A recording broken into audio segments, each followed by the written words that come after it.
This is Black Views, bringing you the Black News.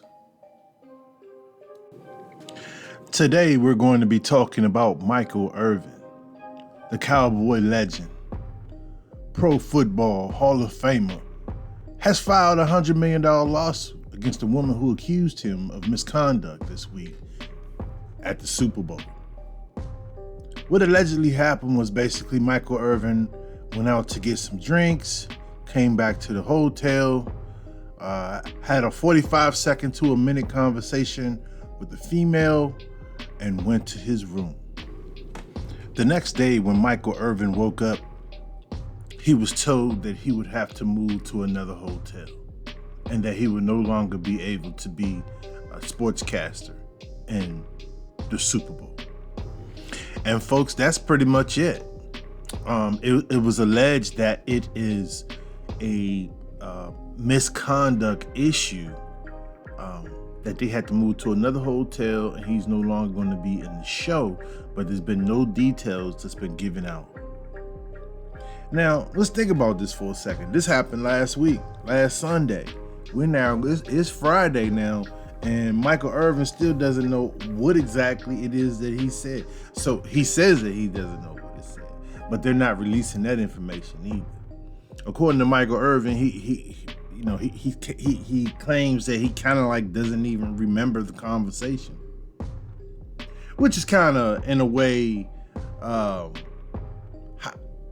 are you drinking to the point you don't remember the conversation? So there's a little bit of negligence in that as well. But at the same time, I mean, you have a complaint about a sexual harassment issue or a person saying something, maybe misconduct. Then they're not saying sexual harassment. Are they saying sexual misconduct? I mean, which one is it? They accused him of misconduct. That's pretty much all that we have.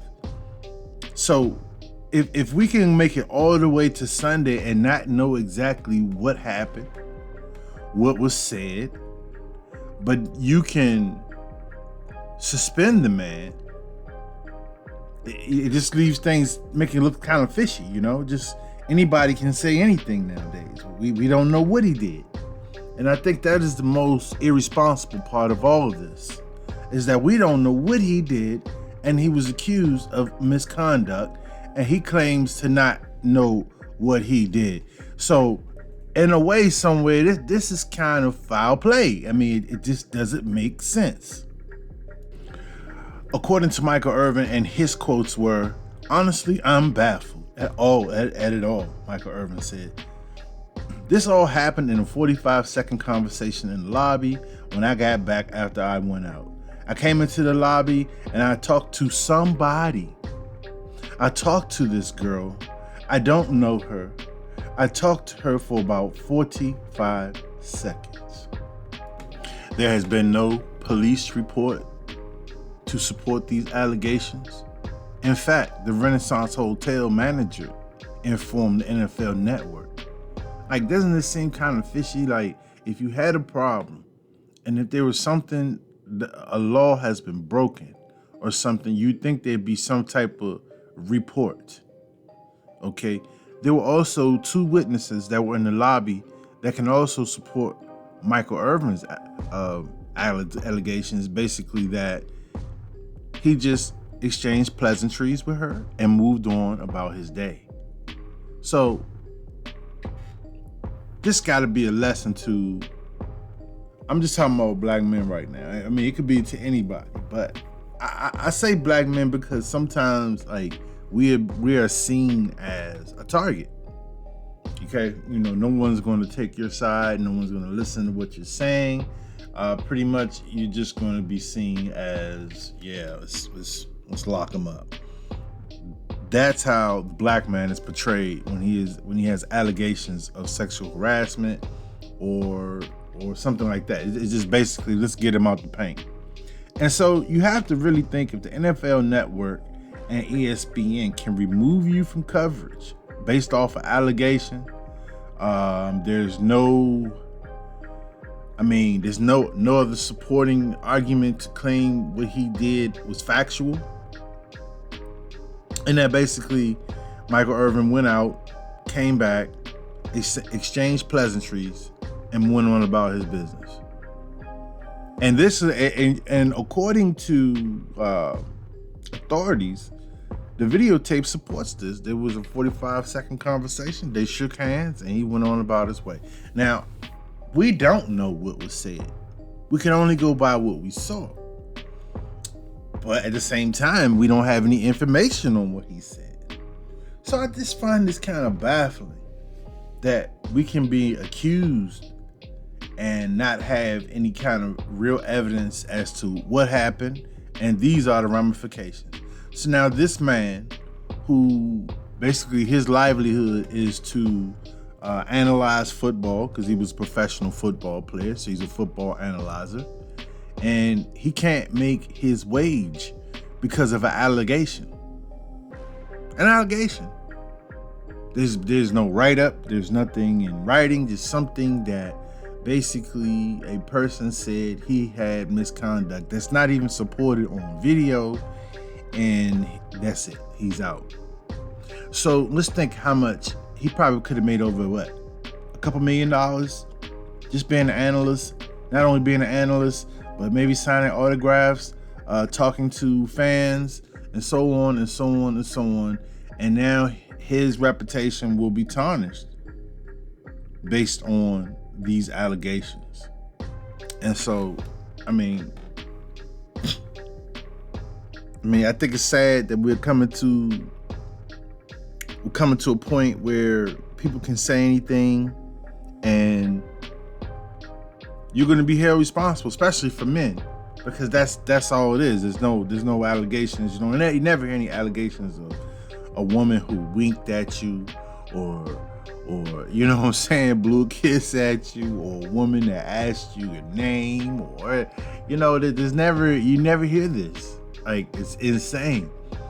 And I would just say to men, period, you have to be careful, especially young men, because sometimes, we're bright-eyed, bushy-tailed, and we want to get out there and meet people, and we're not really thinking about what motives people have when we're being nice and courteous, and we're saying things, that maybe she construed it as harassment, that he was probably just saying out of being kind, So it really all depends who you talk to. I mean, the day has come to the point where all the crazy people are supported. So anybody that's out of their mind and crazy can come up with any allegation and just say this is what happened. And so, me personally, guys, I'm gonna tell you the truth. When I talk to young ladies and I talk to women, I talk to them like they're old women. Yes, ma'am, whatever their name is, well, ma'am, and that's how, unfortunately, that's where we are today. You have to talk to them like they're little old ladies, because anything can be construed as harassment. I mean, it's just really all up to how they felt. They can say they felt harassed. They can say they felt bothered. They can say they felt in danger. Anybody can say anything nowadays. And you see it on camera, you see it on TV, you see it all the time. And so now it has happened to Michael Irving. And, it's sad. But at the same time, it always put doubt in your head. He had some issues, as a player. He got in trouble. He was a young man, and he said and done things, may have said things that weren't right. So now you can bring an allegation up about something, and anyone will look back at the past, and that can tarnish your reputation. So when I think about this, the only thing I can think about is you really have to be careful.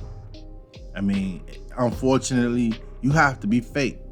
When you out here and you're talking to these females, especially if you're at work, place of business, anything like that has to do with your job. I mean, it could be a lady sitting there, she could have on some provocative wear, boobs hanging out, all kinds of stuff. You just can't comment on anything, man. Don't even, if you can, don't even look at it. If you have to speak to a female, good morning, how are you today? You know what I'm saying? And whatever the work is, you do the work and you go on about your business, man. I mean, we have every show on TV that's sexualized. The video games is sexualized. Everything's sexualized. So then when you go out into the community and you say something that could be sexualized, they're gonna say you harassed them, man. That's all that's gonna do. If you're looking at their buttocks, looking at their tits, you know what I'm saying, or looking at them in a way that could, that looks like you want to get to know them. Not even do anything bad. You just want to talk to them. Maybe they look attractive and you want to get to know them. Days are gone. You're better off nowadays. I don't know. I don't even know if sending a message is safe anymore. I mean, I don't know. But I do know that this got to stop somewhere. Because if it doesn't, it's going to tear the country apart. I mean, any little thing, you're going to be accused of being some kind of sexual. Every man is already accused of being some kind of sexual pervert. If you look at a lady, you can. If it's you might find a lady attractive. I guess that's going to be against the law. That's going to be culturalized in a way where you're going to be looked at as some kind of a sexual bandit because you find a woman to be attractive. So you really have to be careful because, as you can see, it can cost you millions of dollars, and it's a lot of us on that lower level, we might get incarcerated. We get sued. That's it, man. That could cripple us for life. You know what I mean? So you really have to think about it when you're out and about, when you're talking to people, when you're dealing with females. You have to step outside of yourself and look at the situation because everything is based off perception now. Okay, everything is perception. If it's perceived that you are harassing someone, it's harassment. I hate to say it. It's harassment. You may not have done anything, but it was perceived to have been harassment. And so I hope that Mr. Irving wins this lawsuit. I hope that we can get to a point where a lawsuit such as this will be successful, that will make people think twice. Now remember, the manager of the Renaissance Hotel called the NFL Network and reported this. He felt he was supporting the employee. But then again, it just doesn't make sense that they will call the NFL Network directly. I guess so. I don't know. I'm pretty sure. Now remember, this was also an employee, okay? This was a female employee of the hotel. So when people come into the hotel, and if they say something to her that she perceives, I don't know, as misconduct, I guess they can be removed from the hotel. Well, I'm gonna go ahead and leave it at that because I don't have any more information from this. There was no more information released. It was just these allegations. And here we are a week later. Michael Irvin's not going to be commentating in the Super Bowl due to these allegations once again. And hopefully I can do a follow-up to this story, but I think it's insane. I want to thank you for visiting our channel today. Once again, also like, comment, and click the little bell so you get updated on content that is put up on YouTube. So thank you and have a good day. This is Black Views, bringing you the Black News.